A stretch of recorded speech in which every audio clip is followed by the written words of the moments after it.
et nous qui sommes un peu spécialistes, d'un contact et des informations qui passaient de façon un peu plus directe pour pouvoir clarifier certaines choses et simplifier, je pense, vos vies aussi, dans certaines façons, et la nôtre dans le sens de pouvoir adresser de façon plus adaptée les malades qui ont besoin et aussi donner des conseils un peu plus à jour sur la meilleure prise en charge. Donc, moi, je commencerai avec une présentation un peu d'introduction de qu'est-ce que c'est la plagio, de quels sont les diagnostics différentiels et un peu sur, comme je vous disais, se remettre à jour, c'était un peu aussi très utile pour nous aussi, sur un peu la littérature et un peu qu'est-ce qu'il existe maintenant.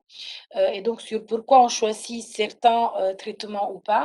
Il y aura après docteur Samer Aber, qui est notre chirurgien plasticien qui travaille avec moi dans l'équipe craniofaciale et qui avec moi, elle s'occupe beaucoup des plagios positionnels, qui va un peu plus décrire un peu les aspects de la prise en charge pratique et du traitement.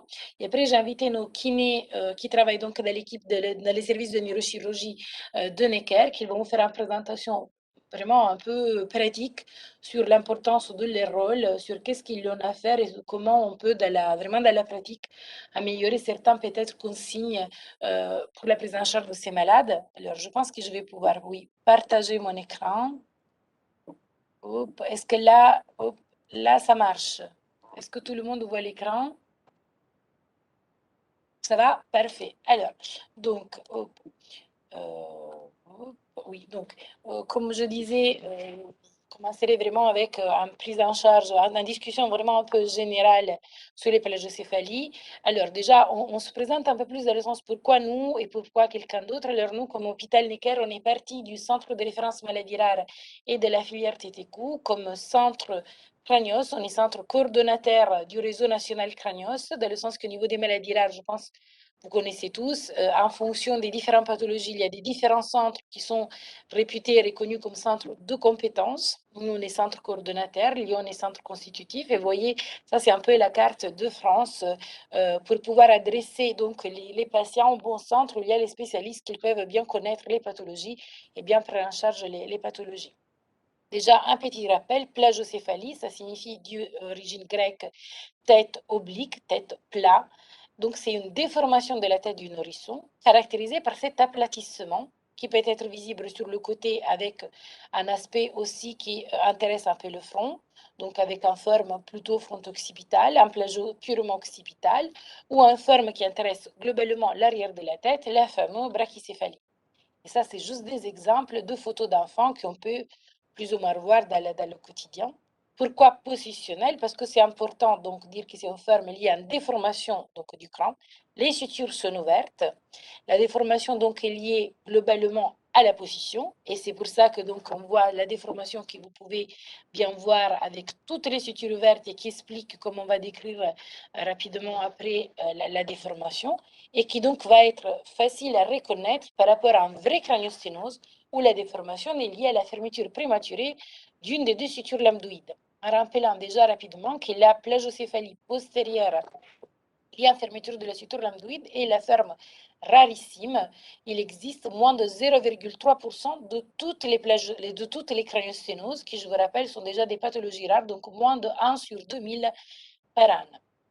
La définition, l'image, je pense que tout le monde la connaît, c'est l'image classique pour expliquer la différence entre une forme positionnelle que vous voyez ici à gauche et une forme donc avec l'aspect un peu rhomboïde que vous voyez ici de la déformation du crâne et la forme liée à un vrai craniosténose par fermeture postérieure qui a globalement complètement un autre aspect. Si on va dans les détails, l'aplatissement postérieur, comme vous pouvez voir, est le même dans les deux formes.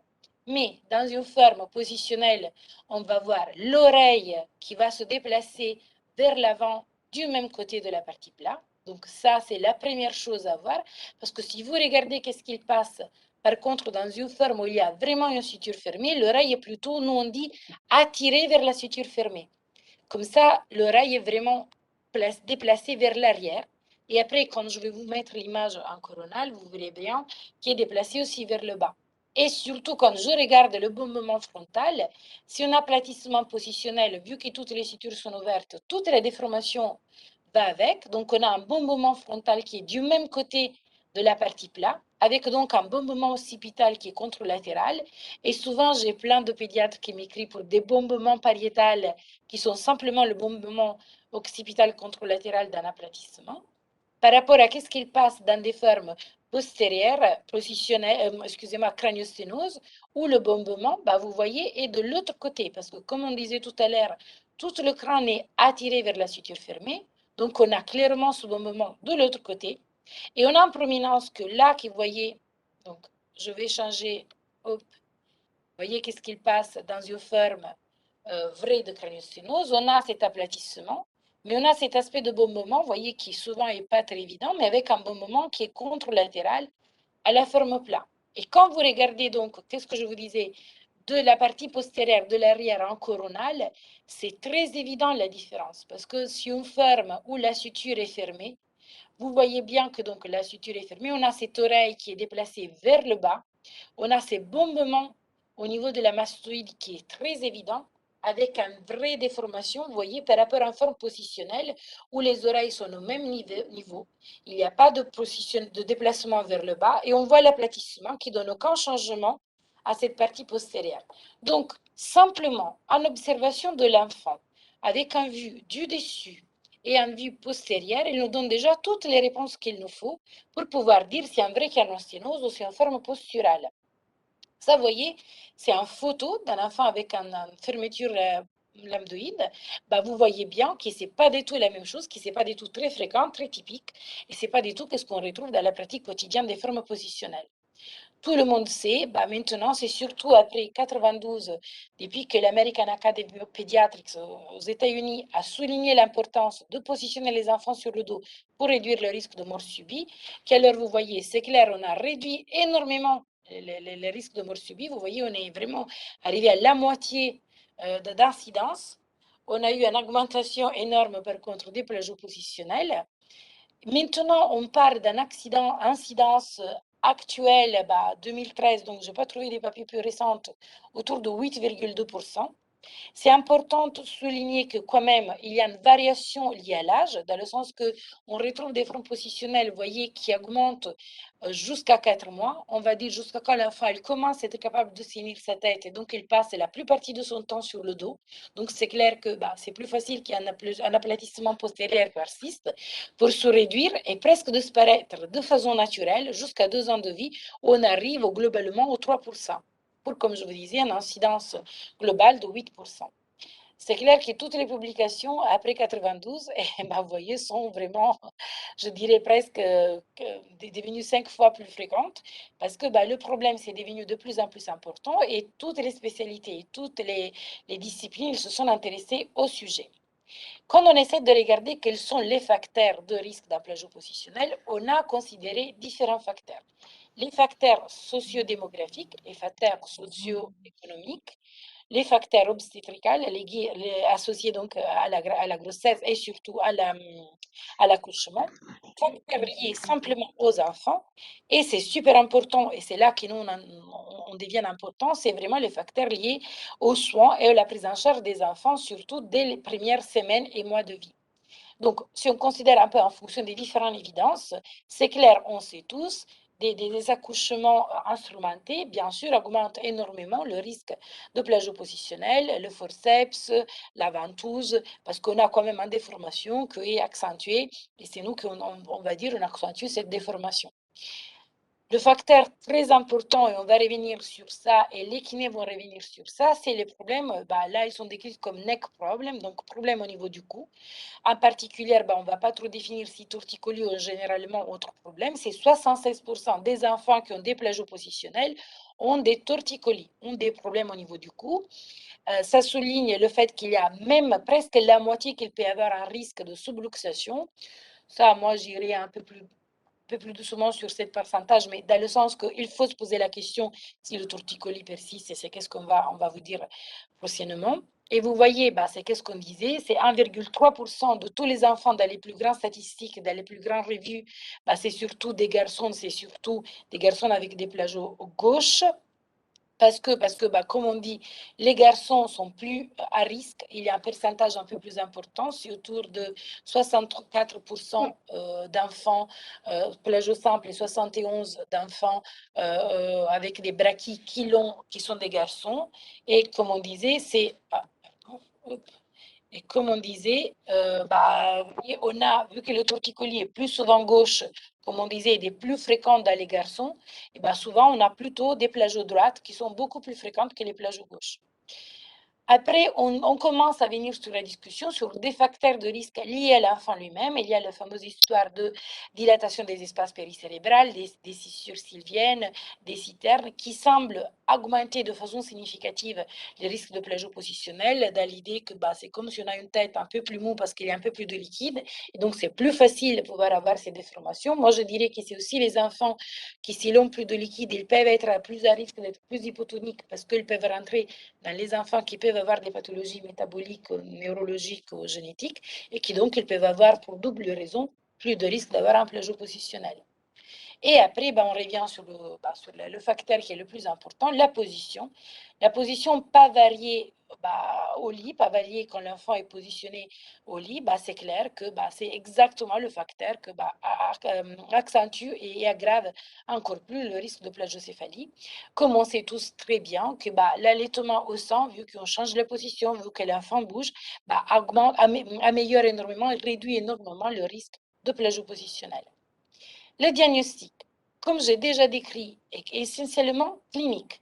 On n'a pas besoin d'aucune imagerie, on a besoin d'un examen de l'enfant de face, de profil, du haut, comme je vous disais, et du derrière, pour voir la position des oreilles. L'oreille est du même côté de la partie plat, la déformation du front est du même côté ou de l'autre côté. Je regarde donc les oreilles, je regarde le front, je regarde les orbites, je regarde si j'ai des asymétries, parce que tout ça, ça va nous aider dans des grosses déformations frontales, même à faire des diagnostics différentiels à d'autres déplagios antérieurs ou la suture fermée et la suture intérieure. Et après, on a la fameuse histoire de la radiologie. Moi, je pense qu'il n'y a aucun intérêt de la part d'un médecin traitant, pédiatre, PMI, n'importe qui, à demander aucun examen de radiologie à un enfant avec un plagiat positionnel. Le diagnostic différentiel n'est pas réglé par une radiographie ou par un scanner, parce que alors c'est clair que la radiographie elle va nous tout à fait bien montrer toutes les sutures, vous les voyez très bien, on voit les sutures coronales qui sont là, très évidentes.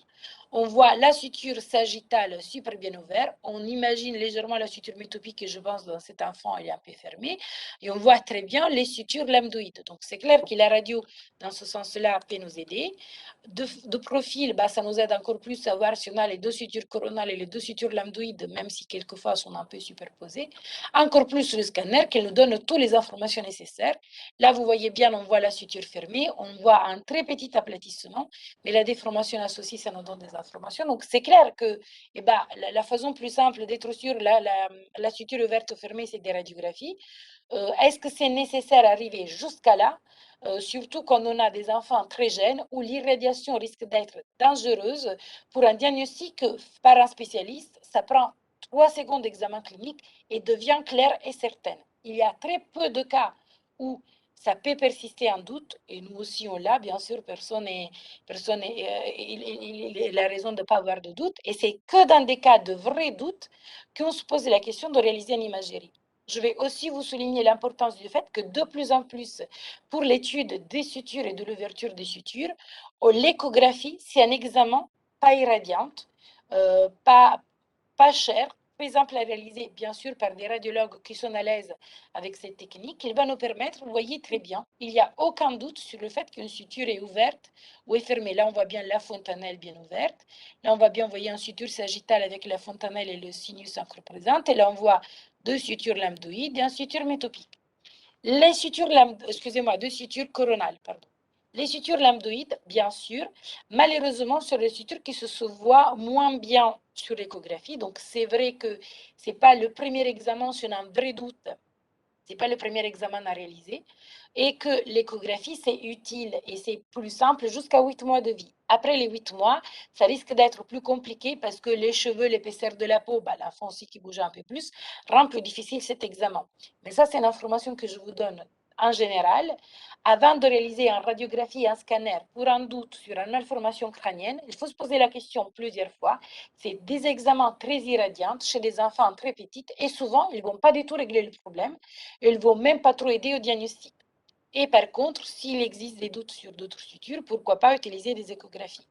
Il y a plein d'autres centres au niveau international. Nous aussi, on l'utilise pas forcément pour ça, où c'est surtout des photos 3D qui vont permettre d'étudier la déformation, de mesurer les angles, de mesurer les bosses, de mesurer les différences.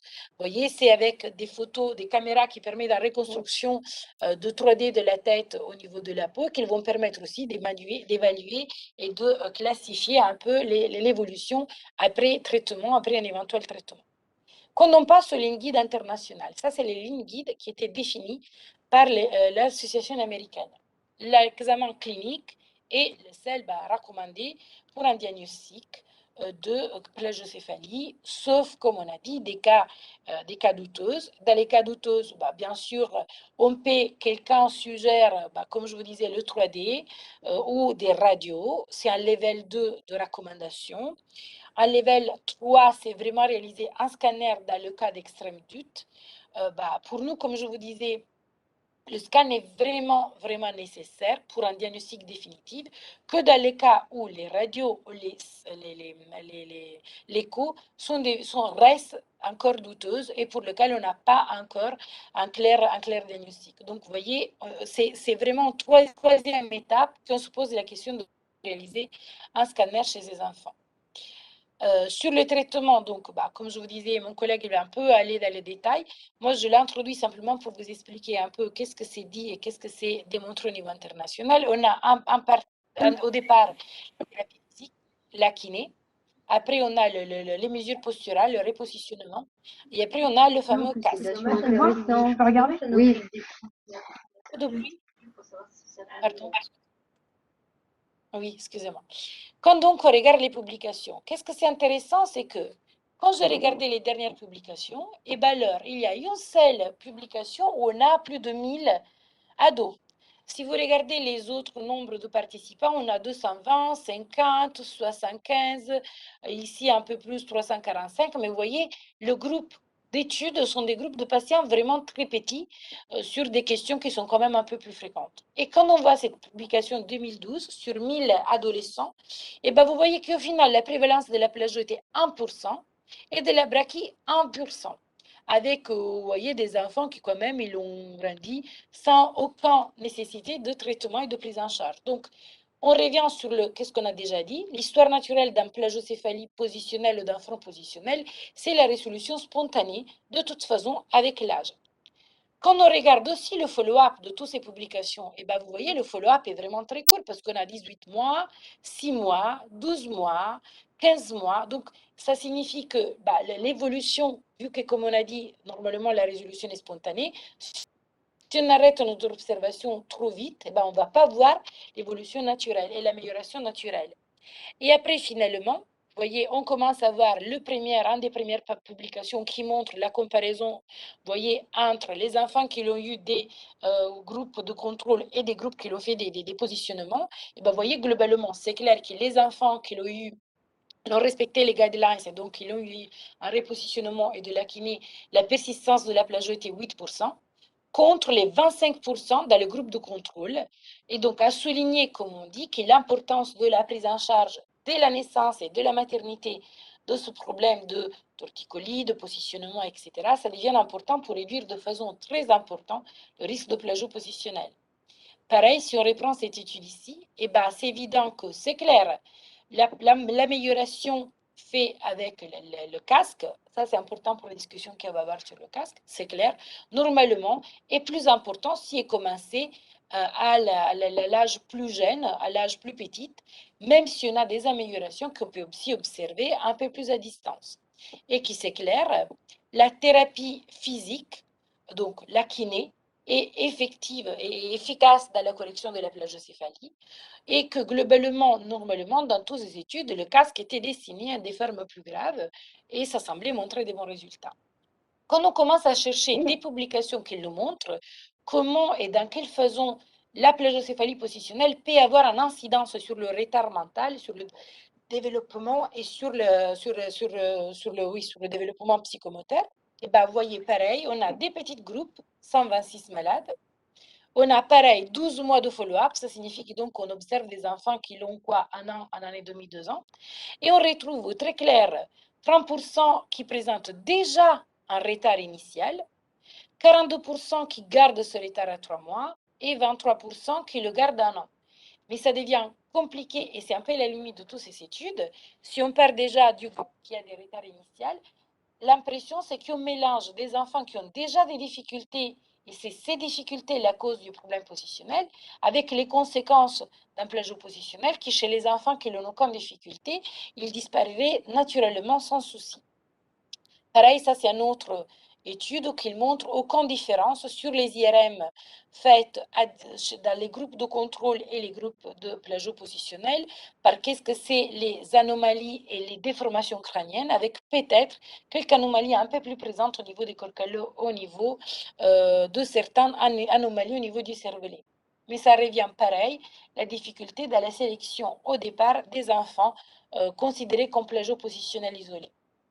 Quand on regarde les papiers qui se sont dédiés en particulier à la comparaison des différents traitements, donc la kiné, le traitement postural et le casque, alors pareil, on a des très très courts follow-up, 6 mois, 12 mois. Et c'est clair, vous voyez, les groupes sont des petits groupes, 35 avec la mesure posturale contre le casque, 17 avec la kiné et avec, vous voyez, 200 casques ou pareil, plus ou moins les mêmes comparaisons. Et c'est clair que tout le monde montre que le casque est efficace, marche et qui semble améliorer dans toutes les différentes mesures qu'on peut considérer dans des formes posturales et qui améliore globalement cette réduction. Donc le casque est globalement efficace. L'importance par contre, c'est vraiment comparer le casque à vraies mesures mises en place. Et ça, c'est un des plus récents et j'ai l'impression qu'il soit le seul vrai papier qui vraiment compare le casque avec bah, les mesures posturales mises en place. Il compare 42 avec 42 malades de façon un peu randomisée. Et bah, les résultats, c'est que les différences entre les formes plagiaux et brachii qui ont eu un casque et qui ont eu un décours naturel avec des mesures posturales est exactement le même. Et qui, en considération donc, de cette efficacité qui est la même sans casque ou avec casque, le traitement d'un casque est globalement discouragé, il n'est pas encouragé, parce que globalement, vu le prix et quand même la certaine difficulté d'utiliser un casque pour les familles, bah, globalement, il n'y a pas de réel intérêt à utiliser un casque. Si donc on revient sur les guidelines internationales, le repositionnement, donc les mesures posturales, qui, bon, on va vous expliquer tranquillement plus tard, sont efficaces, que la thérapie physique, donc la kiné, est recommandée pour les enfants à partir de 7 semaines d'âge, que le casque est recommandé quand il y a une persistance de plagiocéphalie après avoir essayé les mesures de base, donc les mesures physiques et le repositionnement et que le casque peut être recommandé sur des enfants qui se présentent à un âge un peu plus élevé. Quand on prend la France, et donc on prend l'Haute Autorité de Santé, l'HAS, elle nous dit que bien sûr, il faut donc dormir sur le dos pour prévenir la mort du nourrisson. Et elle nous donne des conseils, je trouve un peu très simples et très réduits de qu'est-ce que c'est important de faire. Donc, dormir sur le dos, coucher sur le dos, laisser libre d'aller dans toutes les directions, le mettre sur le ventre. Je pense que peut-être on pourrait faire un peu mieux pour donner des conseils un peu plus clairs. Et donc, dans le cas de plagiocéphalie, il faut consulter un médecin qui va pouvoir prescrire des kinésithérapies au plus tôt, pour surtout en présence d'un torticolis. Et c'est dans l'absence d'amélioration, après une prise en charge adaptée, que c'est là que le centre de compétences ou de référence de malformation crânio-faciale va intervenir pour pouvoir donc d'un côté être capable de voir s'il existe des troubles sous-jacents, des pathologies sous-jacentes, et dans cas exceptionnel, prescrire une orthose crânienne. C'est un peu donc qu'est-ce qu'on disait, donc recommandations, donc on a dit sur les recommandations positionnelles, donc, comme on a dit, éviter le appui, accompagner pendant le moment d'éveil. Donc, mes collègues ils vont expliquer un peu plus rapidement. La kinésithérapie, il y aura les kinés qui vont vous expliquer dans la pratique.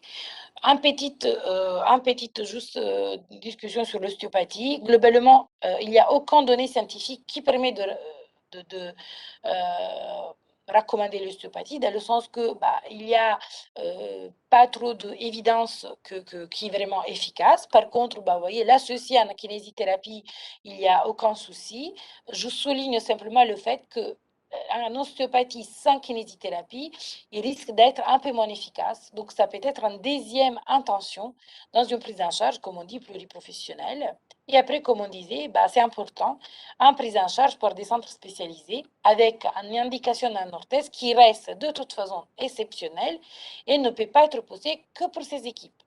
Donc, je sais qu'il y a plein de pédiatres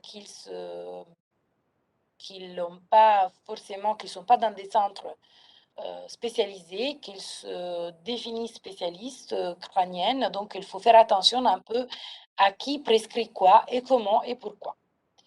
Après, le fameux discussion sur l'outcome cognitif. Il risque de retard psychomoteur, le risque de troubles cognitifs. C'est la première question que tous les parents posent, avant de après poser la question sur le problème esthétique, bien sûr, mais c'est le problème principal. Est-ce que c'est une cause? Est-ce que c'est une conséquence? Est-ce que les facteurs de risque de la plagiat peuvent influencer l'outcome cognitif de ces enfants? Et donc, l'obligation au traitement, souvent cher par casque, semble être un peu liée à ce risque-là. Et comme on disait, quel traitement? Les seuls papiers qu'on a retrouvés bien réalisés, c'est des papiers de 2019-2020, où il y a quand même 187 patients. Globalement, vous voyez, ils ont essayé du départ d'éviter les prématurés qui ont des risques d'hypotonie et de retard, d'éviter les enfants qui ont déjà des déficits ou des maladies neurologiques déjà diagnostiquées. Et globalement, qu'est-ce qu'ils ont trouvé? C'est vrai, ils ont trouvé que sur toute une série de tests réalisés à distance, il y a quand même des petites difficultés et des anomalies, des difficultés chez les enfants avec le jeu positionnel, avec une petite amélioration pour certains tests. Pareil, quand ils l'ont cherché sur le test vraiment sur la fonction motrice, on a retrouvé des enfants avec des plagios positionnels, avec des formes, avec des résultats un peu moins bonnes par rapport aux autres. Mais en réalité, quand on a vraiment regardé le groupe plagiocéphale, vous voyez, même il y a beaucoup de malades, globalement 7 sur 87, qui l'ont découvert tardivement des anomalies, des anomalies génétiques et des anomalies neurologiques qui l'ont peut-être sûrement influencé leurs conditions. Donc, ça signifie qu'il ne faut pas s'arrêter, il faut quand même chercher d'autres problèmes. Et qui donc, cette association, c'est la conclusion des papiers, entre la plagio-positionnelle et la brachie et le problème neurodéveloppemental, ce n'est pas forcément en relation causale.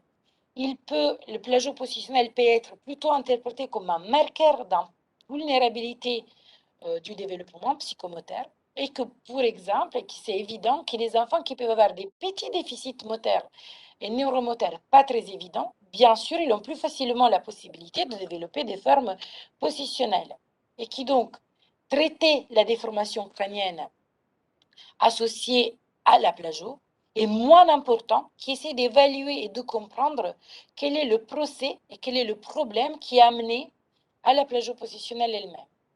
Donc, qu'est-ce qu'ils proposent? Les collègues neuropsychologues, ils ont beaucoup travaillé sur ça, c'est qu'il existe plutôt des pathways de corrélation des différents facteurs, dans le sens qu'on sait très bien qu'il existe des forces externes, sur l'idée qu'il existe des forces externes qui déforment le crâne et qui peuvent entraîner des problèmes cognitifs, on sait que ce n'est pas vrai. Les IRM, ils montrent aucune déformation cérébrale chez les enfants qui ont des plagios positionnels. Et on a l'expérience avec des crânosténoses simples où la déformation est vraie. Il n'y a aucun enfant qui a des déformations du cerveau.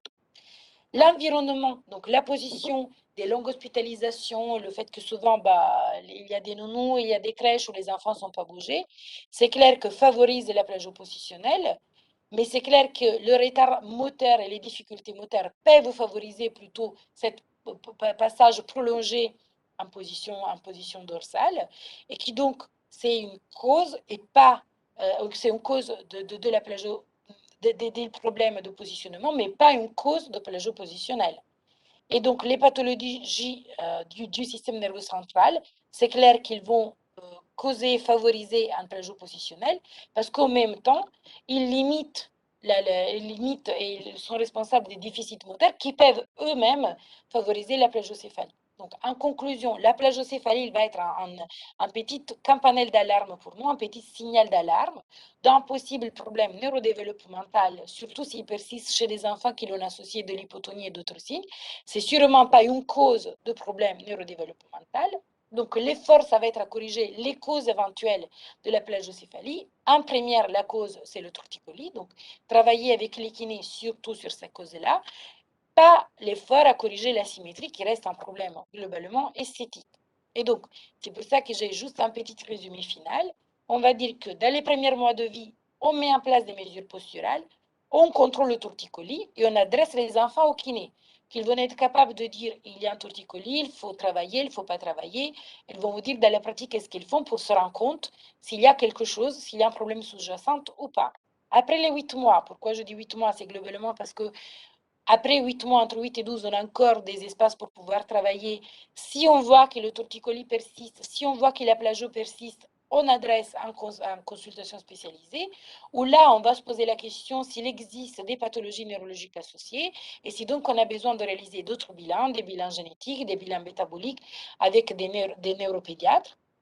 Ou en particulier, s'il persiste le torticolis, on va se poser la question s'il existe des subluxations, des anomalies cervicales, des anomalies de la charnière.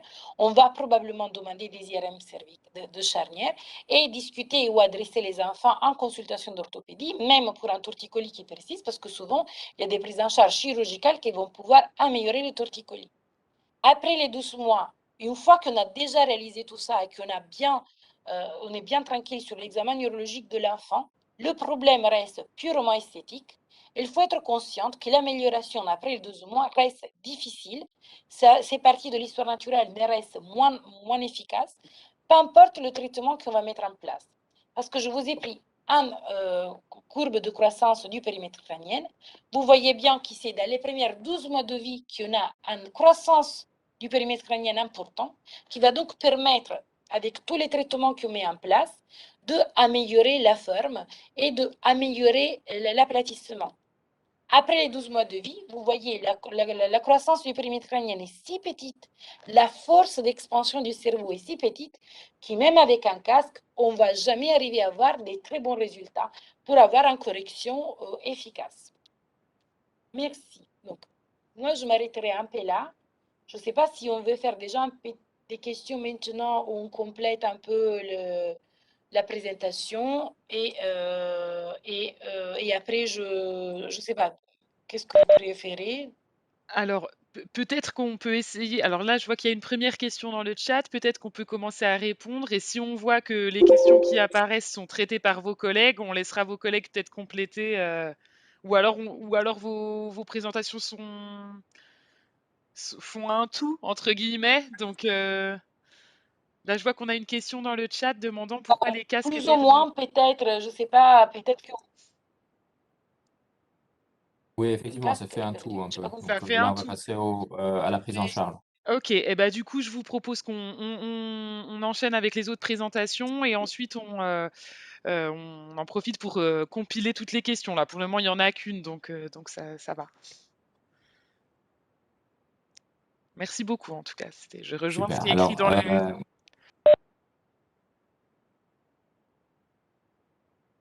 moi, je vais être bref. Du coup, ça va laisser le temps pour les questions aussi. Euh, alors, je vais essayer de partager mon écran déjà.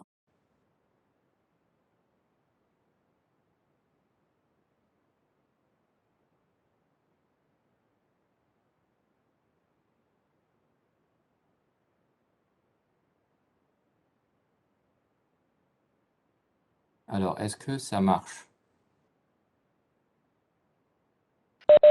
Oui. Parfait. Parfait. Alors, je suis le docteur Habert, chirurgien plasticien du centre de référence des crâniosténoses, malformations crânio-faciales. Donc là, je vais juste exposer en quelques points essentiels la prise en charge. Je vais essayer d'être bref. Je vais demander de ne pas m'interrompre parce que ça va être, normalement rapide. Donc, en quelques points clés, je vais présenter l'attitude, devant les parents qui se présentent, avec leur enfant, les mesures, à prendre, la classification, et l'utilité des classifications et le traitement. Donc d'abord l'attitude. Il faut juste essayer de relativiser l'importance et la sévérité et la gravité de cette atteinte. Donc, comme, ma collègue vient de le dire, ce n'est pas une, déformation qui induit, des problèmes de développement neurologique ou autre. Ça pourrait peut-être, induire, des déformations faciales, mais la croissance faciale va continuer jusqu'à 18 ans, donc ça va être réglé. Comme elle a dit, comme elle a montré, les adolescents, donc après plusieurs années, l'impact de la déformation positionnelle est très, très réduit. Donc, il ne faut pas exagérer la gravité de cette atteinte, mais en même temps, il ne faut pas dire que c'est pas grave, ça va passer tout seul. Parce qu'à l'âge de 1 an, si la déformation persiste, les parents vont nous dire: «Beh, personne nous a dit». Donc c'est vraiment un juste milieu qu'il faut.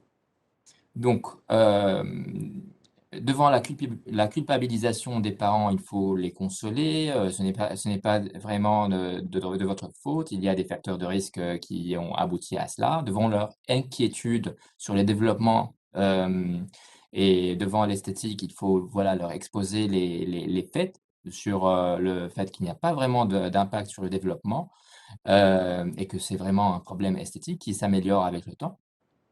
Et bon, devant leur colère, parce que ça, c'est aussi quelque chose auquel on fait à laquelle on fait face, il faut reconnaître les failles de notre système et donc ça, c'est en cours d'amélioration pour pouvoir maximiser la communication entre les différents protagonistes, dans notre système.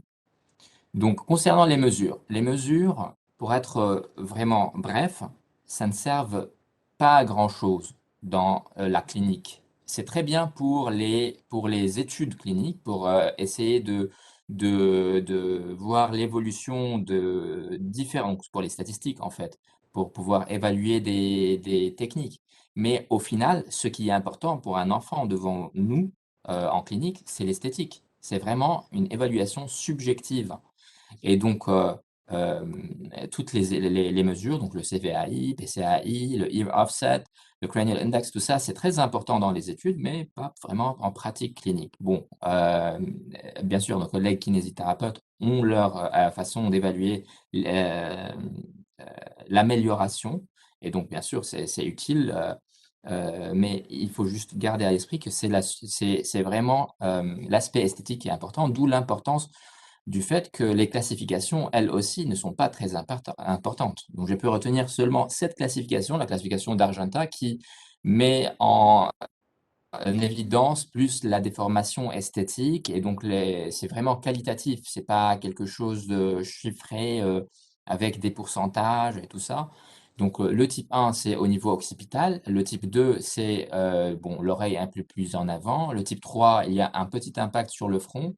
Le type 4, il y a un élargissement, et donc il y a un petit impact aussi au niveau de la face, donc l'hémiface est plus en avant, du côté homolatéral. Et le type 5, c'est un peu plus élargi au niveau temporal. Mais en fait, c'est pas ça ce qui est important. Voilà. Donc pour passer vraiment à la prise en charge, l'enjeu de cette, présentation, ce qui est très important pour, éviter, l'aggravation d'une plagiocéphalie positionnelle, c'est d'éliminer le torticolis. C'est-à-dire, en fait, la grande majorité, comme ma collègue vient de le dire, le docteur Paternoster, la grande majorité de ces enfants qui se présentent avec une, plagiocéphalie positionnelle ont en fait un torticolis, même si ce n'est pas, évident, même s'ils regardent devant eux les enfants qui n'ont pas la tête toute tordue, en fait, il faut objectiver ça lors de l'examen clinique par une asymétrie de rotation. C'est-à-dire il faut vraiment attirer l'attention de l'enfant à droite et à gauche et essayer de voir s'il y a une différence dans l'angle de rotation à droite et à gauche. Et ça, c'est très important. C'est vraiment c'est ce qui pourrait réduire l'aggravation, en tout cas même commencer l'amélioration. Donc là, c'est une étude qui a montré qu'en fait, dans une population de plagiocéphalie positionnelle, 24% ont un torticolis qui est déjà diagnostiqué, mais 96% des patients, 96% ont une asymétrie de rotation, donc gauche versus droite, supérieure à 15 degrés. Donc ça, c'est très, très important à détecter dès le départ. Il y a également une composante d'inclinaison que les collègues kinésithérapeutes pourraient trouver et traiter également, et qui est très importante. Donc, la diapo clé, c'est les indications thérapeutiques. Le traitement, c'est ça se fait avant l'âge de 1 an, parce qu'après, ça sert à rien, comme la courbe de croissance que Madame Paternoster a montré le confirme. Dans la plupart des cas, on commence par la kiné et ensuite on fait un positionnement. Mais dans les cas sévères de plus de 6 mois, pareil, on commence toujours par la kiné, voilà, pour le torticolis qui est très, très généralement présent. Quand on parle de torticolis, c'est l'asymétrie de rotation, voilà.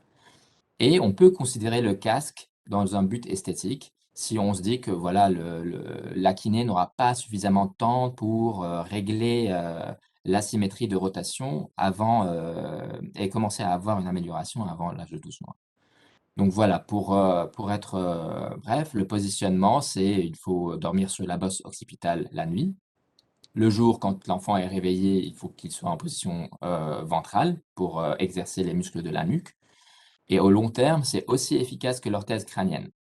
D'autre part, l'orthèse crânienne, ça se porte 23 heures sur 24, c'est efficace, mais ça se porte 23 heures sur 24, c'est cher, c'est non remboursé, il faut toujours vérifier les points d'appui cutanés pour éviter voilà, une abrasion ou même une plaie à cet endroit, une alopécie cicatricielle. L'effet est plus rapide au court terme, mais au long terme, c'est aussi efficace. Bon, il y a peut-être dans les formes sévères un avantage des orthèses crâniennes, donc à évaluer, c'est vraiment à évaluer dans les formes qui seraient sévères après l'âge de 6 mois. Voilà, on a parlé de tout ça. Aucun lien de causalité avec le risque, donc avec le développement neurologique. On conseille quand même un suivi pédiatrique rapproché pour les formes modérées à sévères à cause d'une éventuelle cause sous-jacente, pas à cause de la plagiocéphalie elle-même. La manipulation manuelle, on n'a pas encore de preuve de son utilité. Et voilà, c'est fini. Merci beaucoup pour votre attention. Merci à vous. Pareil, est-ce que vous voulez qu'on enchaîne avec la présentation de vos collègues kinés ou est-ce qu'on fait déjà là un petit Je pense qu'on peut compléter, comme ça, vous voyez, peut-être en fonction, après, chacun de nous va répondre, ça va voilà, compléter un peu on fait l'ensemble et comme ça on aura eu l'ensemble des présentations, on vous questionnera les uns ou les autres. Ok. Et ben donc on laisse la parole à vos collègues. Alors. Merci beaucoup. Bonjour à tous. Alors, on va partager l'écran. Hop, ça doit être ça. Ouais, ouais. Alors, tac.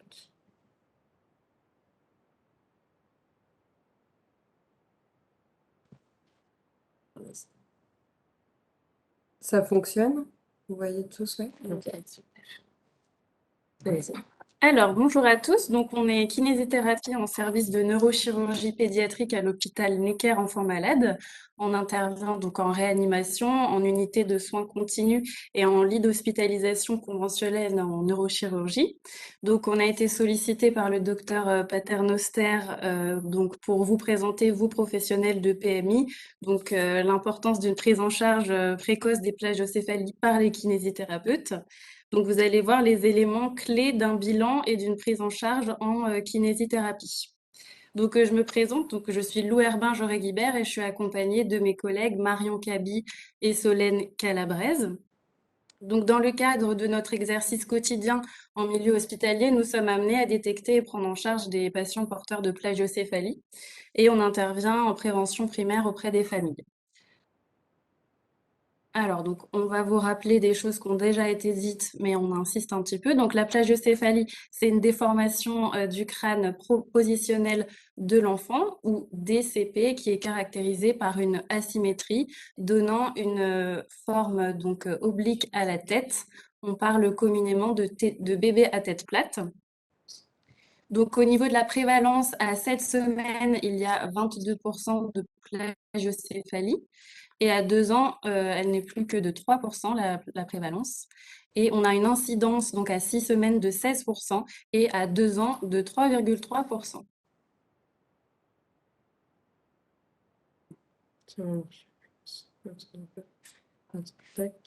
Donc la plagiocéphalie, elle est en augmentation depuis 1994 suite aux recommandations de couchage sur le dos afin de prévenir la mort subite du nourrisson.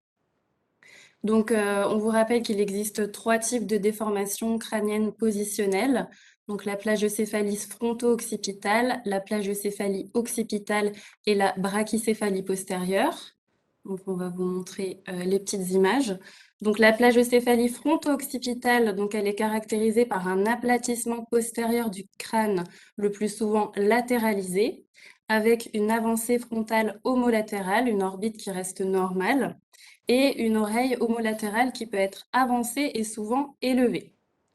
Après, on a la plagiocéphalie occipitale avec un aplatissement postérolatéral et la brachycéphalie postérieure qui correspond à un aplatissement postérieur. Donc, c'est un distingué donc, de diagnostic différentiel de craniostynostose, appelé aussi craniosténose, donc qui correspond à une malformation du crâne qui est causée par la fermeture spontanée d'une ou plusieurs sutures crâniennes. Et ces déformations peuvent avoir des retentissements sur le développement moteur de l'enfant en cas de, par exemple, d'hypertension intracrânienne chronique, et ça nécessite une orientation vers le neurochirurgien. Alors, on va vous citer les facteurs favorisant ces DCP. Donc, on a d'abord les facteurs périnataux. Donc, on va avoir les situations obstétricales à risque, par exemple la primiparité, les grossesses multiples, l'oligoamnios, donc qui va provoquer une perte de mobilité fœtale, le positionnement de l'enfant bas in utero bien avant l'accouchement, la présentation de l'enfant en siège et tout ce qui est extraction par voie instrumentale au moment de l'accouchement avec le forceps, les ventouses, etc.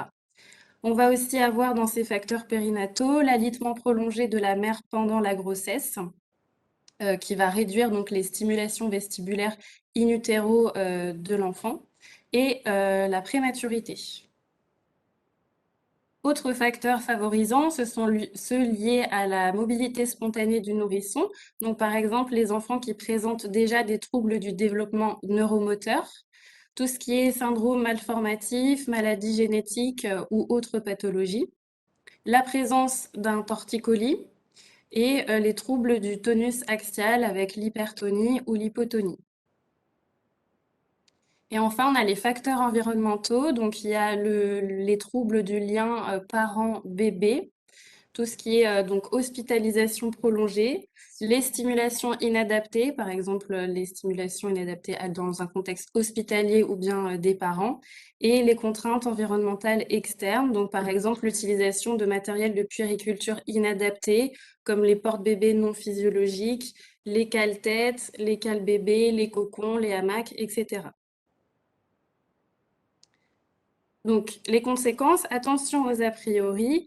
Donc, contrairement aux craniosténoses, la plagiocéphalie n'a pas de retentissement neurologique, mais uniquement des conséquences esthétiques. Donc, le repérage d'une DCP, ça peut être un signe d'appel d'un trouble tonico-moteur sous-jacent, qui sera donc à explorer. Au contraire, une plagiocéphalie qui est apparue peut accentuer les difficultés dans les acquisitions motrices de l'enfant. Donc la HAS a émis des recommandations en février 2020. Donc ce sont des recommandations de haut grade, de grade A. Donc il y a des recommandations positionnelles. Donc pendant la phase de sommeil, évidemment, coucher l'enfant sur le dos pour prévenir la mort subite du nourrisson. Et on a aussi les recommandations en phase d'éveil que nous allons développer par la suite dans le traitement kiné. Et puis, donc, l'importance de l'intervention précoce du kinésithérapeute en première intention. Voilà, je passe la main à ma collègue. Bonjour, donc moi c'est Solène, je vais vous présenter le bilan qu'on fait de manière générale à l'hôpital, mais aussi réalisé par les kinés dans leur cabinet en libéral.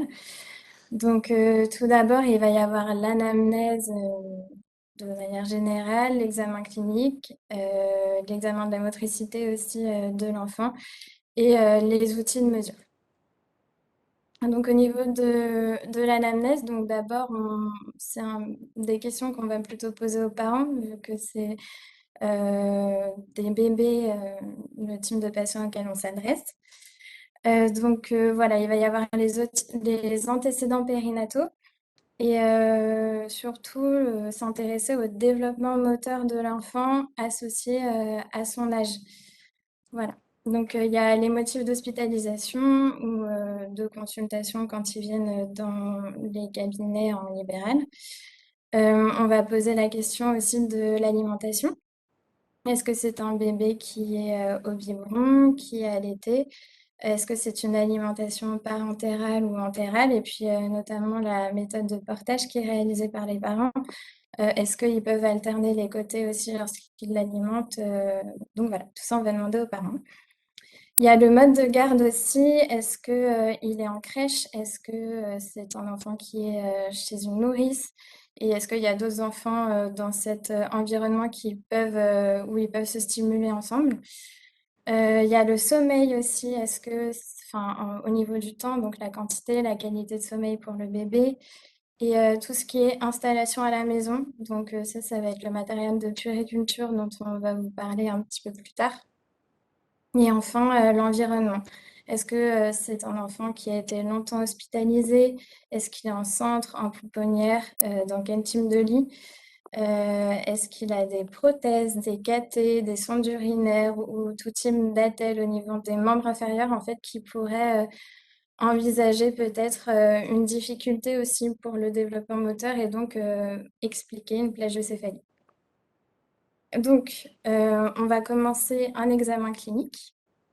Donc, tout d'abord, il y a l'observation de la déformation crânienne dans tous les plans de l'espace. Donc, tout ça, ça vous a déjà été présenté. On va passer très vite là-dessus. Mais donc, il y a l'aplatissement postérieur latéralisé de temps en temps, l'avancée fronto-homolatérale et de l'oreille aussi.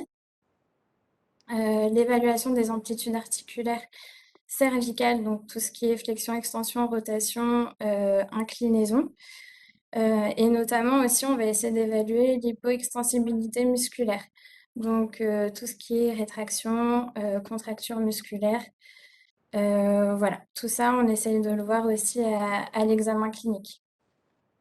On va aussi voir au niveau des palpations des structures musculaires si on peut justement sentir une rétraction.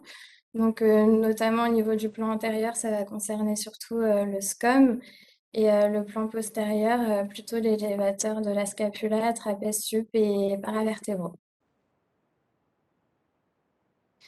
Et donc, l'examen clinique va permettre aussi de voir s'il y a un torticolis associé à la plagiocéphalie. Donc, ensuite, on continue l'examen de l'enfant. Donc, on va pouvoir voir l'évaluation l'attitude spontanée du bébé. Est-ce qu'il a une position préférentielle au niveau de la tête, mais aussi tout son corps, notamment tout ce qui est tronc et cou. Donc, l'examen du tonus axial et tonus des 4 membres. Donc, tonus axial, on va pouvoir voir s'il y a une hypotonie ou une hypertonie. Les 4 membres, dans quelle attitude ils sont quand ils ne sont pas stimulés, en tout cas, dans un premier temps. Ensuite, donc la motricité spontanée et en réponse aux stimuli. Donc, est-ce qu'on peut déceler une asymétrie au niveau des membres inférieurs et des membres supérieurs quand on essaye d'attirer son attention avec tout type de stimulation? Ça peut être sensoriel, auditif, visuel.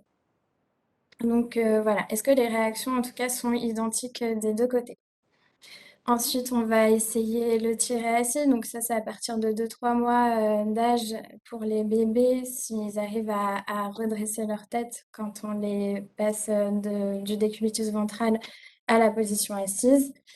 Donc les positions dorsales, mais aussi les positions ventrales permettent de voir aussi si l'enfant arrive à redresser sa tête et s'il a des rotations symétriques, en tout cas des deux côtés. Donc, pour la poursuite oculaire, donc, ça c'est important aussi de voir si, bon, déjà si l'enfant a un contact, mais s'il arrive à suivre du regard. Est-ce qu'il peut tourner la tête des deux côtés quand on prend par exemple une cible en noir et blanc, ce qui attire vraiment l'œil des enfants pour pouvoir bah, justement essayer de voir les amplitudes de manière active des deux côtés. Euh, donc ensuite, il y a la posture aussi. Est-ce qu'elle est symétrique à droite, à gauche? Parfois, il va y avoir des préférences en trois quarts, par exemple, quand il y a une plagiocéphalie latéralisée. Donc voilà, il y aura peut-être une attitude en virgule aussi qui sera à observer. Cette position aussi, elle peut parfois engendrer une sous-utilisation d'un hémicorps. Donc ça aussi, ça peut permettre de voir un enfant qui a une plagiocéphalie, enfin en tout cas de repérer voilà, une asymétrie. Et parfois même un côté qui va être négligé du coup suite à ça. Voilà. Ensuite, on a le regroupement du corps aussi. Est-ce qu'il arrive à ramener les deux membres inférieurs de la même manière? Au niveau des membres supérieurs, ça va plutôt être une évaluation de l'appréhension. Est-ce que l'enfant peut ramener ses deux mains dans l'axe? Et est-ce qu'il y a un lien oculo-manuel qui va être associé à toute cette motricité? Et du coup, voir l'appréhension qui va être dirigée à droite et à gauche. Est-ce qu'elle est symétrique encore une fois?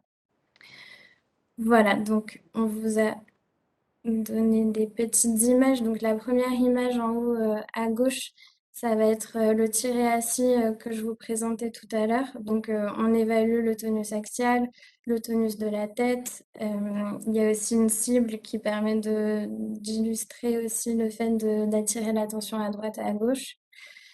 Le travail du regroupement, travail ventral et donc l'évaluation du lien oculo-manuel. Donc, on a fait un petit listing des échelles aussi qui peuvent être utilisées. Donc, c'est vrai que nous, à l'hôpital, on l'utilise moins, mais c'est plutôt en libéral. Donc, la classification d'Argenta pour voir les différents types de plagiocéphalie. La plagiocéphalométrie aussi pour quantifier l'évolution. Et on a deux autres échelles aussi. C'est la Cranial Voltassymetry Index qui concerne surtout la plagiocéphalie. Donc, c'est un pourcentage qu'on calcule pour évaluer le degré de sévérité. Et on a le même type d'index pour plutôt la brachycéphalie aussi. Voilà, je laisse la parole pour le traitement. Bonjour à tous, du coup moi je m'appelle Marion Calbi, je vais vous parler du traitement en fait, qu'est-ce qui se passe pendant une séance de kinésithérapie, le traitement et donc les conseils qu'on va donner aux parents, la séance, les exercices qui vont guider l'enfant, les conseils du coup et un point sur le matériel de puériculture. Donc le concept en fait c'est de parler aux parents et de leur donner ce concept de motricité libre. Donc l'idée c'est de donner à l'enfant en fait l'espace dont il a besoin, le laisser gérer, le laisser découvrir l'espace, le laisser bouger comme il le souhaite sans contrainte particulière. Donc pour ça il va falloir favoriser l'environnement. Donc le plan sur lequel il est, l'espace qu'il a, les stimulations qui sont autour de lui, et pourquoi pas le guider dans certains schémas moteurs.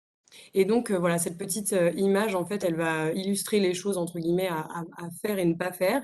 Et donc, on va proscrire, par exemple, on va bien expliquer aux parents que on va pas laisser un enfant dans une position dans laquelle il ne sait pas se mettre. Beaucoup de parents nous disent, moi, je mets mon enfant assis, il tient assis, mais il sait pas se mettre assis tout seul. Donc, par exemple, ça, on va leur dire que c'est pas forcément la meilleure chose à faire. Pour travailler les appuis au niveau du bassin, le tonus axial, etc. Il faut que l'enfant trouve en fait le schéma moteur pour s'y mettre tout seul. Pareil pour les espèces de les Yupala, en fait, les petits, ils vont suspendre l'enfant par le bassin. Donc là, pareil, on n'a pas d'équilibre en fait au niveau des membres inférieurs. Les membres inférieurs, ils avancent comme ça, mais on n'a pas de travail moteur d'appui dessus. Et pareil pour les parents qui tractent leur enfant. Donc en fait, le concept, c'est surtout de réduire au maximum, voilà, le temps passé dans des contentions quand il est tout petit, et après toujours le tracter, le poser comme ci, comme ça. Plutôt le laisser en fait faire sa vie et trouver ses schémas moteurs comme lui, il l'entend, en faisant ses erreurs, ses appuis, etc. Donc les exercices qu'on peut proposer en séance de kiné, bon, pour une plagio, ça c'était plus des conseils généraux. Pour une plagio en particulier, ça va être donc forcément stimuler la motricité cervicale avec des cibles contrastées, avec la coordination oculaire, enfin suivi oculaire et motricité cervicale. Donc ça peut être soit des cibles vraiment pour travailler en moteur en actif, ou alors par exemple sur une plagiocéphalie positionnelle droite, pourquoi pas mettre un panneau contrasté sur le côté gauche pour que l'enfant soit attiré par le côté gauche et soit mobile du côté gauche plus. Ensuite, proposer à l'enfant un plan de motricité qui soit semi-rigide, enfin un peu dur, qui soit pas glissant pour que les appuis soient meilleurs et qu'il ait une motricité qui soit, par exemple, s'il est sur le ventre, qu'il puisse mieux s'appuyer sur ses mains pour redresser la tête, s'il est sur le dos, qu'il puisse pousser avec le pied pour se retourner, etc. Ensuite, parler aux parents, pardon, des arches d'éveil plus adaptées, ou alors mettre une arche d'éveil en fait plus sur les côtés pour que l'enfant soit attiré d'un côté ou de l'autre et qu'il soit pas toujours avec des stimulations qui soient au-dessus de sa tête pour être tout le temps en extension comme ça, mais plutôt attiré d'un côté et de l'autre. Voilà, donc ça on en a déjà parlé, les stimulations auditives avec voilà, de la musique, des jouets qui font du bruit, pour que l'enfant soit stimulé de différentes manières, pas seulement visuelles, mais aussi voilà, avec l'audition et avec des guidages, par exemple, sensoriels, qu'on puisse mettre la main sur le visage ou sur la main sur d'un côté pour qu'ils viennent chercher. Voilà. Et surtout redonner aux parents la confiance en poser leur enfant sur le ventre, qu'ils soient à l'aise avec cette position-là, que l'enfant aussi apprenne à passer plus de temps dans cette position-là pendant les phases d'éveil. Donc le poser sur le ventre, pourquoi pas mettre dans un premier temps, un petit appui thoracique antérieur en fait pour soulager un peu le poids du thorax, pour travailler les appuis au niveau des mains et avoir un contre-appui en fait pour redresser la tête, travailler les muscles érecteurs du rachis, travailler les rotations de tête. Voilà. Donc du coup, les conseils aux parents, ça va être surtout récapituler en fait ce qu'on fait en séance pour que la séance elle soit optimisée et qu'ils reproduisent un petit peu ce qu'on a fait en séance à la maison et le plus souvent possible en fait pendant les phases d'éveil. Donc on rappelle bien sûr les recommandations, le couchage sur le dos parce que voilà, mais pendant les phases d'éveil, ne pas hésiter à mettre l'enfant sur le ventre, sous surveillance évidemment pour stimuler encore une fois l'appui, la tête qui tourne et qui se redresse. Ensuite, tout ce qu'on a fait en séance, les stimulations visuelles et auditives de la motricité cervicale, rappeler le principe de motricité libre, laisser l'enfant en fait gérer sa motricité, son développement dans un environnement qui laisse son espace au mieux. Et après, donner des conseils aux parents dans les activités de la vie quotidienne en termes de positionnement. Donc lors d'échanges, des portages et de l'alimentation. Donc j'ai illustré ça avec des petites images. Donc pour l'allaitement ou l'alimentation, l'importance de l'alternance des postures droite et gauche pour que l'enfant ait la tête dans un moment tourner d'un côté, de l'autre, et cetera, que ce soit varié. Et pour le portage, en fait, bien rappeler que c'est important d'avoir, un portage avec, le bassin, en rétroversion, les hanches bien fléchies pour qu'en fait, l'enfant soit enroulé, qu'il ait bien un appui, au niveau dorsal et que du coup la tête soit dégagée et qu'elle puisse bouger. À contrario, des portages, non physiologiques en fait où l'enfant est clairement suspendu, tout droit et là du coup, justement la tête elle peut pas bouger, de la même manière. Et donc du coup, ça me fait parler, du matériel de puériculture, donc essayer de ralentir l'utilisation, voilà, de tout ce qui est matériel vraiment de contention et d'immobilisation. Tous ces coussins, en fait, qui, limitent la mobilité de la tête, du bébé, ou, qui, bah, limitent sa motricité globale, en fait. Parce qu'évidemment, tout ce qui va être stimulation externe pour sa motricité globale va entraîner des mobilités de la tête et cetera. Et donc, voilà, rappeler ça aux parents, voir peut-être avec eux, le matériel qu'ils utilisent.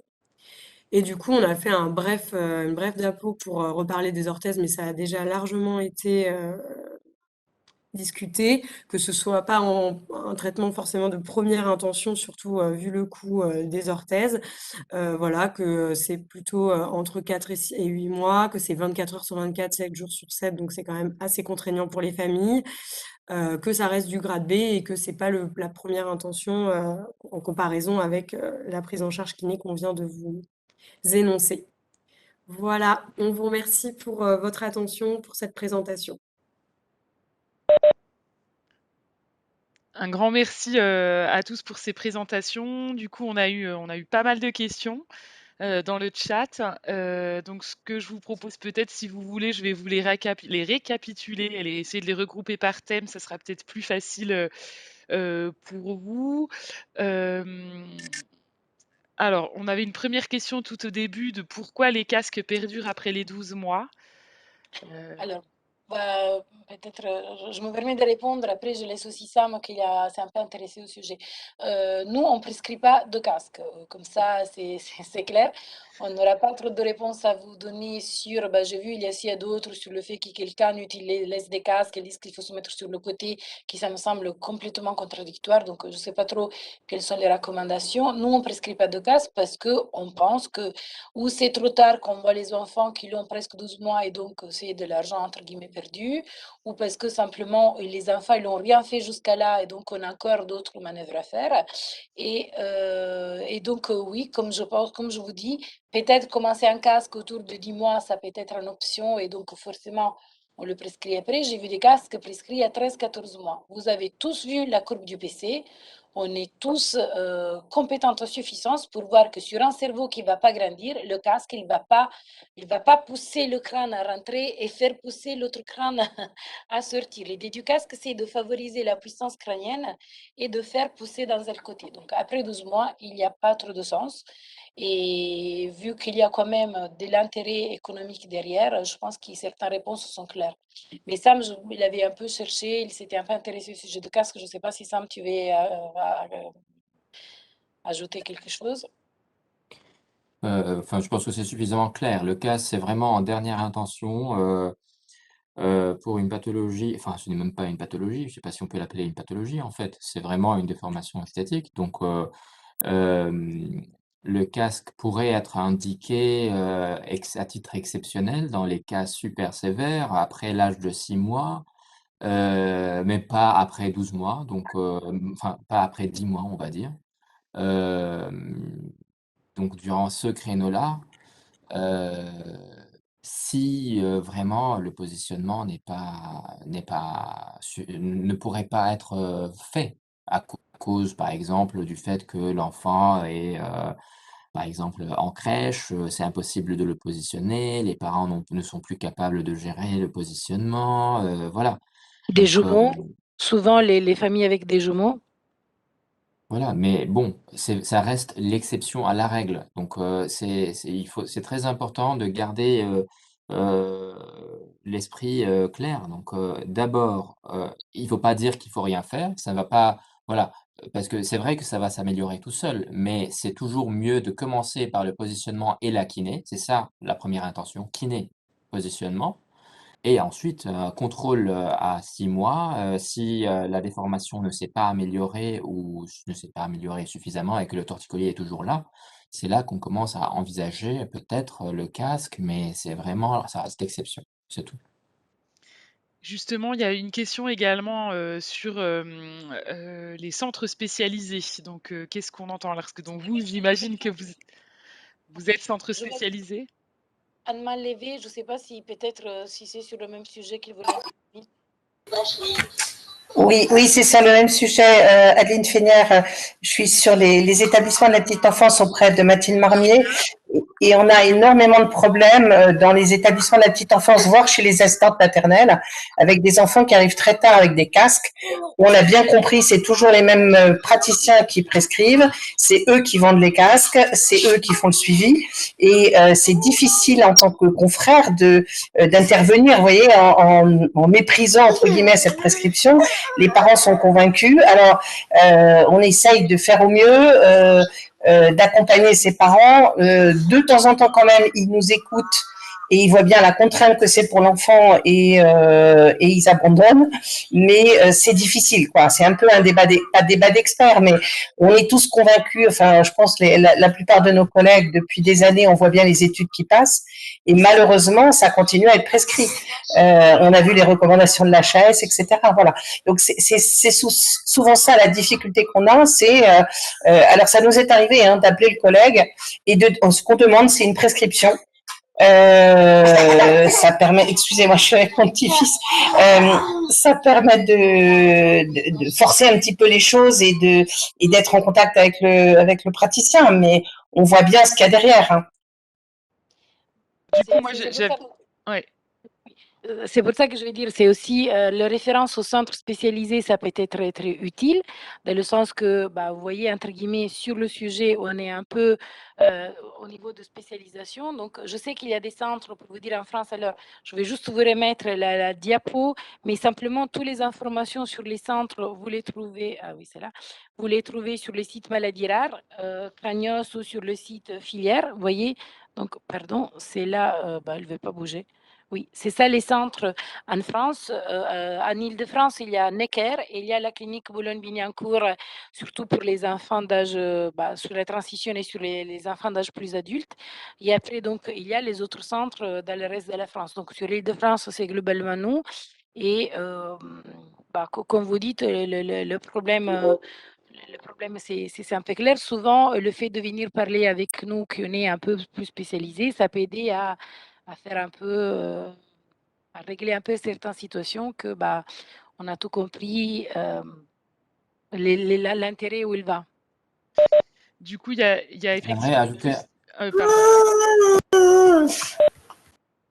j'aimerais ajouter juste un petit truc. Les enfants qui sont là avec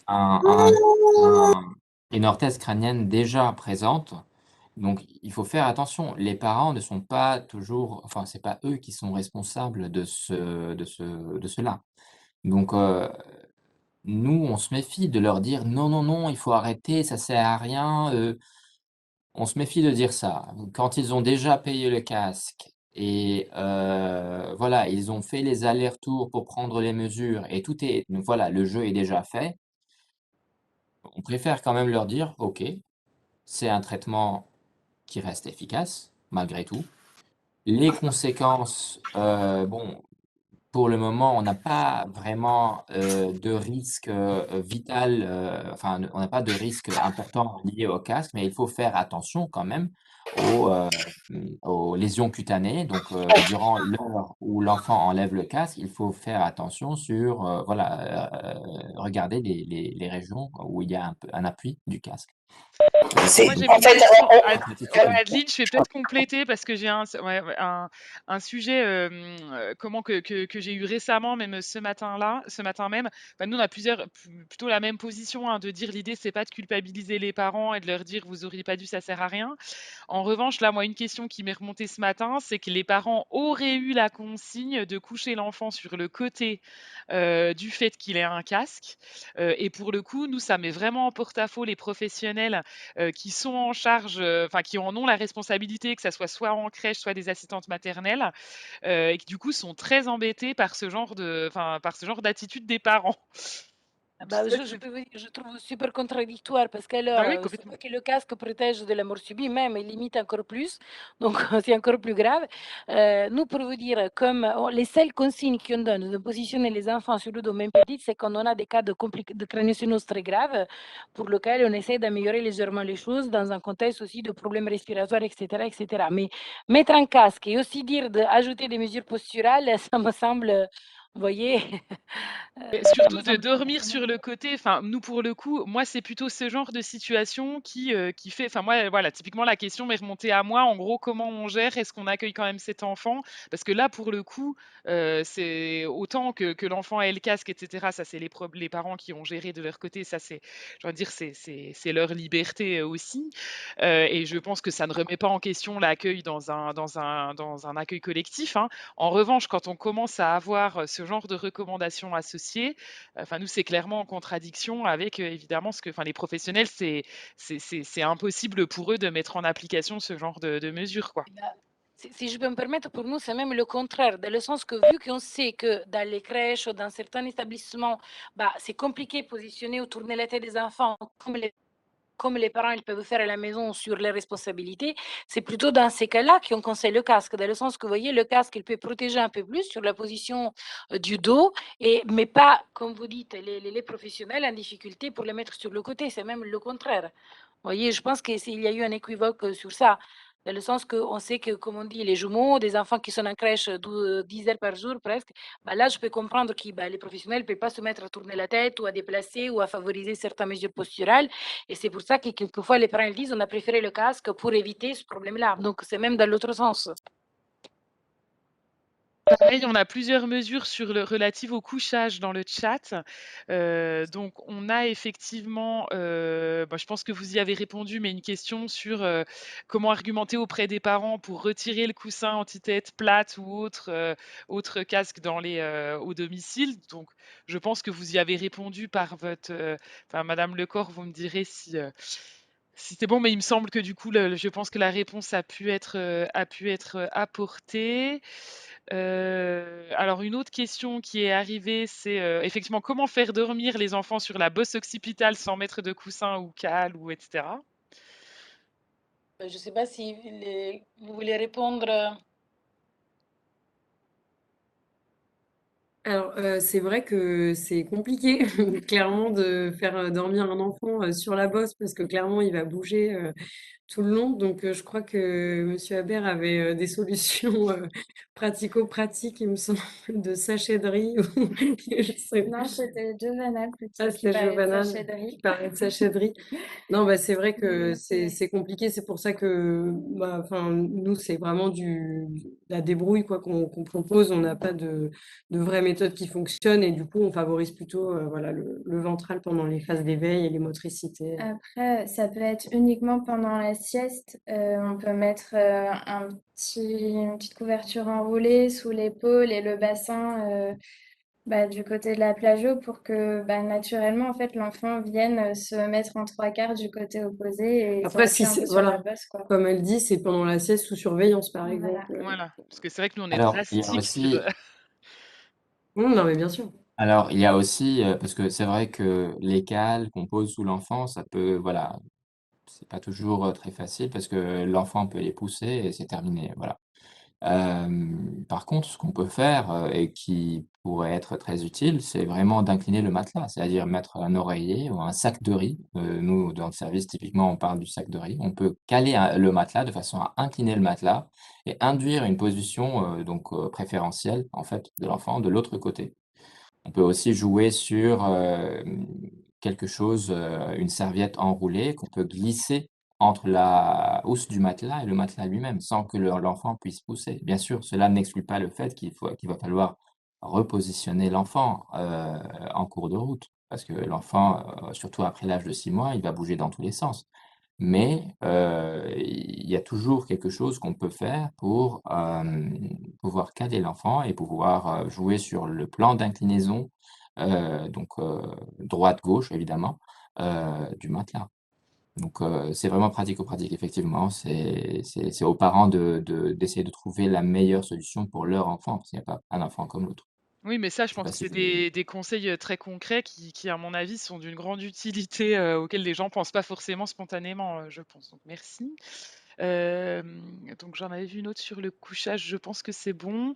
On avait une question, tout au début sur: «Pouvez-vous réexpliquer le lien entre la fermeture des sutures et plagiocéphalie positionnelle et craniosténose?» Alors, je vous remets la diapo. En sachant que, on va faire simple, le risque d'avoir un plagiat postérieur est, je pense, 0,000 quelque chose. Là, aujourd'hui, je viens de voir un enfant qui, vous voyez, il était mal adressé de la naissance. Hop, alors, je vais me remettre. Non, c'est ça la diapo, je pense. Hop, juste un seconde, comme ça. Non, c'est pas ça. Je vais plus vite. C'est ça la diapo qu'il faut.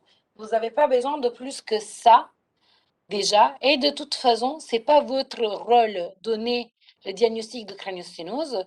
Votre rôle, c'est dire j'ai un doute. Et avant d'attendre les 6 mois, les 7 mois, les 8 mois, qui donc ça devient un peu plus compliqué après pour nous, pour la prise en charge, j'ai un doute, je vous l'adresse. Par contre, tous ces doutes que j'ai tous les jours, 20 mails par jour de doutes de collègues sur des formes classiques, c'est là que ça devient un peu plus difficile pour nous à gérer. Sur un doute de temps en temps, je peux tout à fait le comprendre. L'image est très claire, je trouve, et pareil, c'est la même chose. On a l'aplatissement postérieur. Simplement, regardez la position des oreilles, vous donne toutes les réponses. L'oreille est déplacée vers l'avant, donc du même côté, elle suit, vous voyez la déformation, l'oreille est déplacée pour l'avant, le front est bombant. Il y a ce cercle, il y a ces déformations. Là, 99,9% des enfants vont avoir ça. Et il y aura le 0,0% qu'il y aura pour une fois la partie plate et l'oreille déplacée vers l'arrière. Vous voyez, ça, c'est l'enfant, c'est presque tous les enfants qu'on voit. Quand on a un enfant comme ça, il n'y a aucune discussion, aucun doute que cet enfant il a un plagiat positionnel. On n'a pas à les faire radio, scanner, machin. C'est clair, il n'y a pas de discussion. Par contre, vous voyez, on commence à voir un enfant comme ça. Il est un peu plat. On peut se poser quelques questions. Ça semble pas tout à fait ronde. Ça, je peux comprendre que vous dites, je sais pas trop. Ça m'inquiète. Je vous l'adresse sans faire radio et scanner, s'il vous plaît. Sont inutiles, ça aide pas. Et on peut régler le problème, nous, s'il faut, directement à l'hôpital. Parce que vous voyez, là, ça se voit moins bien, mais on peut voir la partie plate, mais on peut aussi voir la petite déformation du front. Et après, encore plus si vous avez un doute, regardez l'enfant de derrière. Tous les vrais plagiaux positionnels, ils ont cette bosse, ils ont l'oreille déplacée vers le bas. Un plagiau simple, bah vous voyez, il a les oreilles globalement au même hauteur et il y a la partie plate. Mais vous ne voyez pas de déplacement de l'oreille. Donc les vrais plagiaux, ils ont cet aspect ici qui est vraiment, regardez, très clair. On ne peut pas se douter. Je pense que personne, quand on voit un enfant, le regarde derrière et voit ça, bah, c'est clair qu'il se pose la question, bah, il y a quelque chose qui ne va pas, il faut l'adresser à quelqu'un. Dans ces cas-là, on est tout à fait content et super content de les voir en consultation tôt. Donc, l'idée, c'est que dans le doute, on ne va pas non plus traîner parce que quand on a les doutes à 9 mois, ça me gêne un peu. Aujourd'hui, on avait le doute à 3 ans. Alors, vous voyez bien que bon, c'est un peu énervant parce que c'était un vrai craniosténose. Grâce à Dieu, l'enfant va bien, il n'y a pas de souci et on n'a pas perdu trop de temps et il n'est pas en difficulté. Mais je pense que vous voyez, juste réfléchir sur ces deux images du haut et de derrière, je pense que globalement, ça donne un peu toutes les réponses. Merci. Alors, on a une question sur, qui rejoint un peu celle, tout à l'heure de la défiance, enfin voilà, vis-à-vis des parents. En tant que puéricultrice, comment orienter vers un kiné, sachant que si le médecin traitant, qui quand même est le prescripteur, juge que c'est pas utile et que ça passera tout seul, du coup, parfois, les puères ont tendance à plutôt pouvoir orienter vers les ostéopathes. Parce que effectivement c'est plus facile, même si c'est plus cher, sachant que nous, tous les enfants qu'on voit, tous ne bénéficient pas d'une consultation médicale. Oui, je Hem, pense qu'il faut. Alors, l'ostéopathe, je ne dis pas, on n'est pas contre l'ostéopathe, pas du tout. On a juste quelques doutes sur l'efficacité réelle, parce que si l'on a un torticolis, on peut manipuler la tête comme on veut, le torticolis va rester. Et si les parents ne sont même pas rendus compte qu'il a un torticolis, ils ne vont même pas travailler. Donc, les parents, comme je vais dire, ils sont très insistants sur plein de choses. Je pense que demander à un médecin traitant une ordonnance pour un kiné, juste pour une évaluation, malgré le médecin, il pense que ce n'est pas important, je suis je pense que ça peut marcher. Surtout, je suis pas sûre que le médecin traitant va vraiment s'opposer à une consultation de kiné qui est remboursée, qui coûte rien à la famille et que bah, sur des parents un peu insistantes, bah, on sait bien que les parents insistants peuvent gagner pas mal de choses. Donc, je pense que oui, il faut repasser sur l'importance et dire, bah, nous, on voudrait bien le voir. Et bon, médecin traitant, il y a pas de raison de refuser, je pense. Après, peut-être je suis naïve, mais On a une question sur que pensez-vous de l'emmaillotage? Je pense en lien avec ce que vous avez présenté en matériel de puériculture, jugé un petit peu, comment dire, contenant ou Alors oui, l'emmaillotage, c'est une technique qui doit être utilisée vraiment provisoirement pour calmer un enfant. Ça a un effet rassurant, contenant, pour qu'il se sente bien, mais ça doit pas être utilisé trop régulièrement ou systématiquement lors d'une phase de sommeil parce que justement, ça va, enfin, l'enfant va être très contenu et ça va s'opposer à la motricité libre et à la découverte de son environnement. Donc c'est vraiment, faut que ça soit provisoire, transitoire, quoi. merci. Alors, on avait une question sur les délais pour un premier rendez-vous chez vous. Très bonne question. Et vous verrez pour les collègues dans le chat, Monsieur de Barberac vous a envoyé le lien vers le site du Cranios de Necker. oui. Normalement, on essaie d'être globalement rapide. Je pense que on vous explique clairement, on a, je pense, une cinquantaine de mails par jour de premier rendez-vous. La question posée par le médecin traitant souvent est très facile. La tête plate, il y a un torticolis, qu'est-ce que vous en pensez? Alors déjà, je pense que ces questions, elles ne devraient même pas arriver à nous, parce que comme je viens de dire, s'il y a un torticolis en tête plate, je ne sais pas qu'est-ce que je peux ajouter moi dans le diagnostic et après, à part donner des conseils en plus, je ne suis pas sûre qu'il faut un neurochirurgien spécialisé dans un centre de compétences internationales pour dire qu'il faut mettre en place des mesures posturales, des leggings, etc. Donc, je voudrais bien qu'on soit tous un peu plus capables de donner plus de conseils. Moi, je voudrais voir les enfants qui l'ont 8 mois, qui l'ont fait 3 séances de kiné par jour et qu'ils sont comme ça. Donc là, oui, ça nous intéresse parce que je vais bien vérifier qu'il n'y a pas un vrai problème, je dois lui faire un IRM, je dois voir avec mes collègues orthopédistes, il faut commencer à intervenir. Je vais voir si c'est parce qu'elle ne bouge pas, je vais voir parce qu'il y a d'autres choses. Donc tout ça, ça nous intéresse énormément et c'est notre rôle. Mais l'adresse, le mail pour la tête est plat, il a un torticolis, ah, ça ne m'améliore pas, qu'est-ce qu'on fait? L'enfant, il n'a même pas 4 mois, il n'a même pas 3 mois, il n'a même pas 2 mois. Vous imaginez bien que ce rendez-vous, il va être donné sans urgence parce que bah, ce n'est pas notre priorité. Avec Sam, on a des consultations positionnelles presque une fois par mois et Sam, il voit globalement 20 malades par mois. Et la plupart, c'est des consultations globalement dans le cas où on explique que oui, vous pouvez utiliser le casque, que oui, il faut faire de la kiné, que oui, il faut mettre en place des mesures posturales. C'est un peu dans ce sens-là. Globalement, pour toutes les vraies pathologies crânio-faciales, le délai est entre 2 et 3 semaines. Parce on a un secrétaire qui est exceptionnel, qui est capable de gérer très bien les réponses, les mails, excusez-moi, et on arrive même à d'ajouter des consultes, même à, vous voyez, à terminer à n'importe quelle heure, s'il y a l'urgence de voir des malades. Donc, c'est un peu pour ça qu'on pense que c'est nécessaire un peu faire un peu plus d'attention à leur. Je sais que c'est pas forcément de votre part, mais vous voyez, moi, je pense que j'ai plus de mails et d'adresses de la part de kinés et de psychomotes et de ostéopathes même qu'ils disent, j'ai travaillé avec cet enfant, il y a quelque chose, ça va pas, et on découvre des pathologies. Parce que vous voyez, c'est vrai, j'ai des kinés qui l'ont permis de voir un scapho, malgré le médecin traitant, il continue à dire que c'était rien. Et c'est la kiné qui a insisté avec la famille pour dire il faut voir quelqu'un, votre enfant il a une craniosténose. Il y arrivait malheureusement tardivement diagnostic à 8 mois, donc avec une prise en charge chirurgicale pour nous qui était retardée.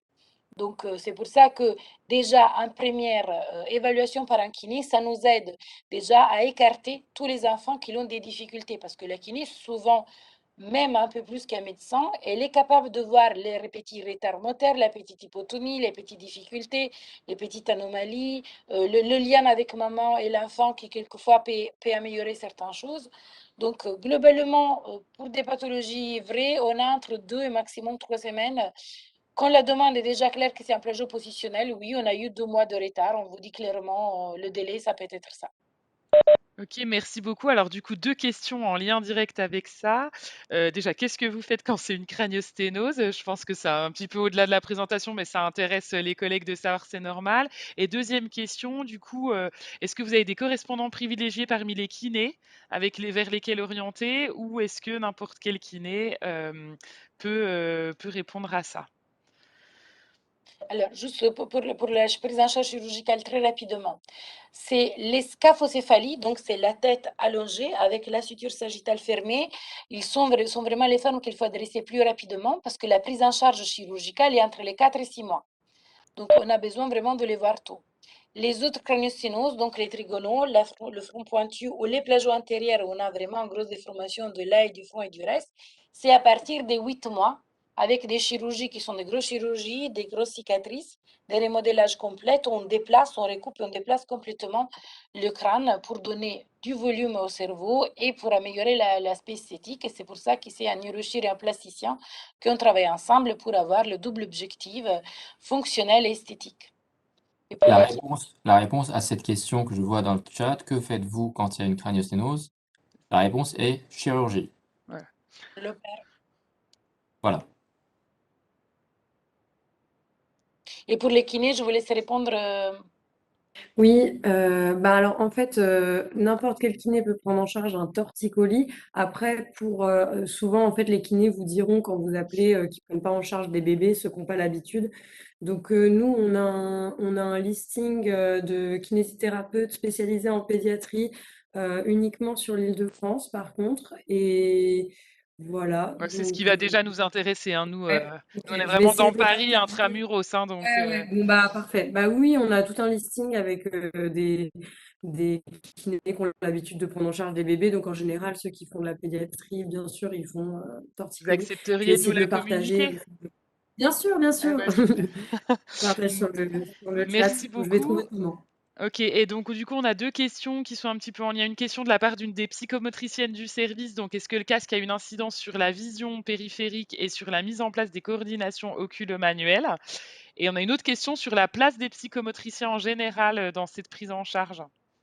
Alors, juste pour l'histoire du casque, le problème, c'est que, comme vous avez vu dans la littérature, il n'y a pas trop de travail derrière parce que, une fois que la forme est faite, on travaille plus. Et donc, vous voyez, on ne sait pas.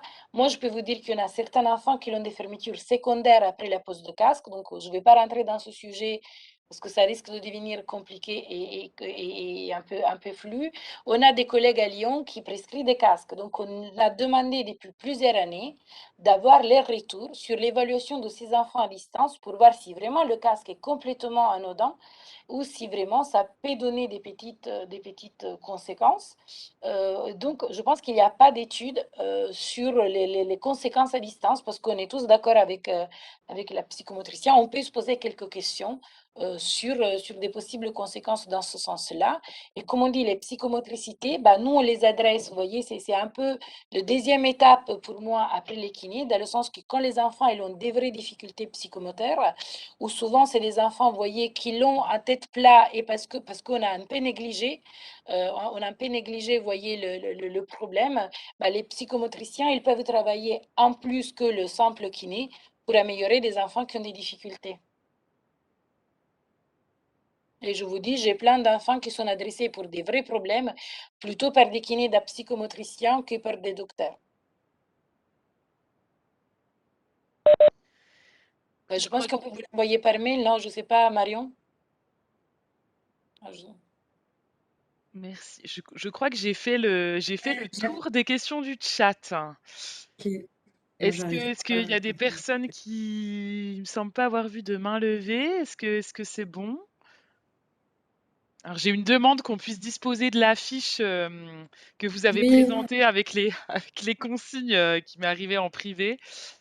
L'affiche avec les consignes, donc je ne sais pas si c'est une affiche, Necker ou Ah une oui. affiche, l'affiche vous Non, voyez non, avec, c'est le youp à la rayée, oui, le oui, oui, oui. Oui, c'est la fiche de Michel Forestier. À ce moment-là, est-ce que je peux faire un mail peut-être à Giovanna avec dedans le listing des kinés, cette affiche-là, ce qu'on propose? Si vous acceptez de transmettre vos présentations, vous en êtes pas obligé, mais si vous acceptez, c'est volontiers. Et écoutez, je crois qu'on est au bout des questions. En tout cas, moi, j'en ai fait le tour. Alors, juste pour dire, on est en train de travailler sur, entre guillemets, un plaquette un peu plus, comment on va dire, de résumé un peu plus clair de tout ça avec, vous voyez, le centre maladie rare de Necker et avec la maternité, parce que au départ, il y avait aussi, on voulait aussi faire participer nos collègues néonatologues. En réalité, on s'est rendu compte que même eux, à part la petite plaquette, je pense, de l'HAS, il n'y a pas beaucoup plus de consignes que ça déjà en maternité. Donc, vous voyez, je pense que le problème commence un peu en amont.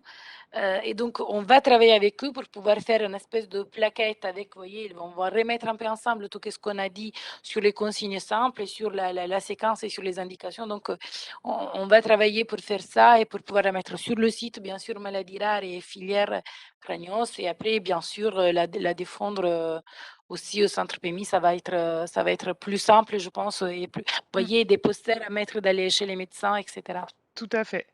Sachant que quand même, à la PMI de Paris, on voit 85% à peu près des enfants qui naissent à Paris, hein.